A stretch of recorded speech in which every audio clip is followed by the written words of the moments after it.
Hi friends, ఈరోజు chicken చుక్కకూర egg curry చేసుకుందాం. చుక్కకూర శుభ్రంగా వాష్ చేసి 2 ఉల్లిగడ్డలు, పచ్చిమిర్చి, టమాటో, కొత్తిమీర, సరిపడగా గరం మసాలా అన్నీ ప్రిపేర్ చేసుకుని పక్కన పెట్టుకుందాం. ఇప్పుడు ముందు బాయిల్ చేసుకున్న చికెన్ పక్కన పెట్టుకొని గుడ్లు మంచిగా బాయిల్ చేసుకుందాం. కొంచెం సాల్ట్ అయితే పగలకుండా ఉంటాయి. ఇప్పుడు చుక్కకూర మంచిగా మగ్గబెట్టి పక్కన పెట్టుకుందాం. ఇప్పుడు గ్యాస్ వెలిగించి పెనంలో పెట్టి సరిపడగా ఆయిల్ పోసుకుందాం.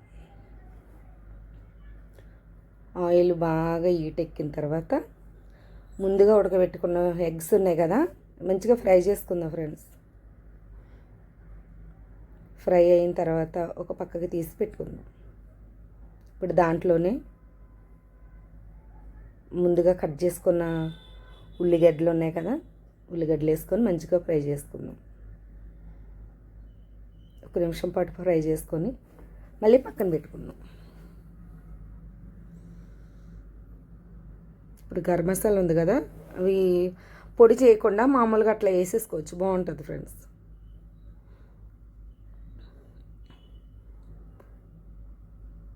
ఇప్పుడు కాసేపు ఉండిచ్చి ముందుగా అల్లం వెల్లుల్లిపాయ పేస్ట్ ఉంటుంది కదా, కొంచెం వేసుకుందాం. కొంచెం వేసుకొని మంచిగా అది ఎర్రగా వచ్చేలాగా మగ్గి పెట్టుకుందాం 1 నిమిషం పాటు. అల్లం వెల్లుల్లిపాయ పేస్ట్ ఎప్పుడన్నా వేస్తే కనుక పచ్చివాసన పోయే వరకు కూడా కలుపుకోవాలి, లేదంటే టేస్ట్ వేరేగా ఉంటుంది. ఉల్లిపాయలు ఎప్పుడైనా ఎర్రగా మగ్గాల, మగ్గిన తర్వాత వేసుకోవాలి ఏదైనా. కొద్దిసేపు మగ్గ పెట్టుకుందాం. ఇప్పుడు ముందుగా మనం పక్కన పెట్టుకున్నాం కదా చికెను, అది ఇందులో వేసుకుందాం. వేసుకొని ఒకసారి కలుపుకుందాం.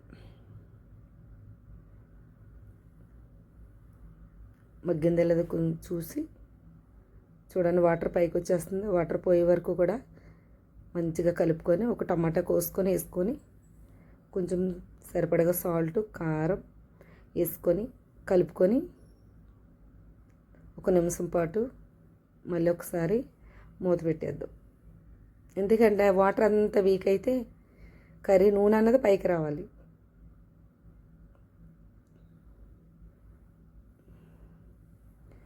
చూడండి ఎంత బాగుందో కర్రీ.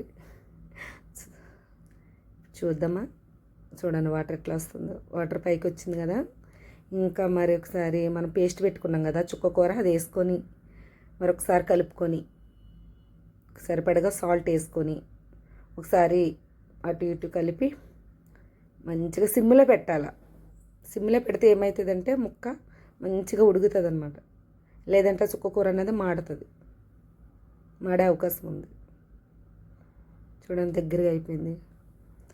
ఈ కర్రీ ఫ్రెండ్స్ దేంట్లోకైనా, చపాతీకైనా, వేడివేడి రైస్లో చాలా బాగుంటుంది. ఒకసారి ట్రై చేయండి ఫ్రెండ్స్. చూడండి దగ్గరగా అయ్యింది కదా. నూనె అన్నది పైకి తేలాలి. ఎప్పుడైనా మనం ఏ కర్రీస్ చేసినా ఆయిల్ అన్నది, మనం వేసిన ఆయిల్ పైకి రావాలి, అప్పుడు కూర అన్నది టేస్ట్ బాగుంటుంది. ఉల్లిగడ్డలు కూడా ఎర్రగా వచ్చేలాగా ఉండి మంచిగా మగ్గిన తర్వాత సరిపడగా మనం వాటర్ పోసుకోవాలి. కొంచెం 1 నిమిషం పాటు పక్కన పెట్టుకొని వాటర్ పోసుకున్నాం అనుకో మంచిగా ఇది అవుతుంది. నాకు గొంతుకు రావట్లేదు ఫ్రెండ్స్, వాయిస్ పోయింది జలుబు చేసి.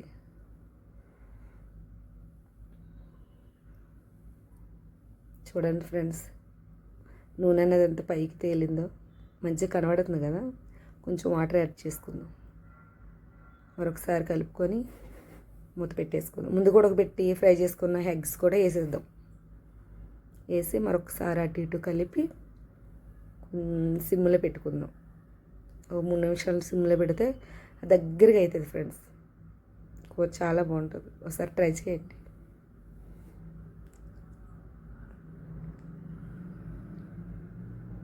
చూడండి దగ్గరగా అయ్యింది.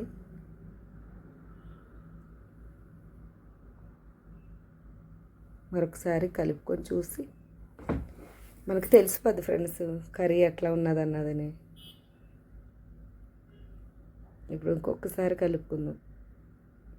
కొత్తిమీర వీడియోలో చూపించలేకపోయాను, సారీ.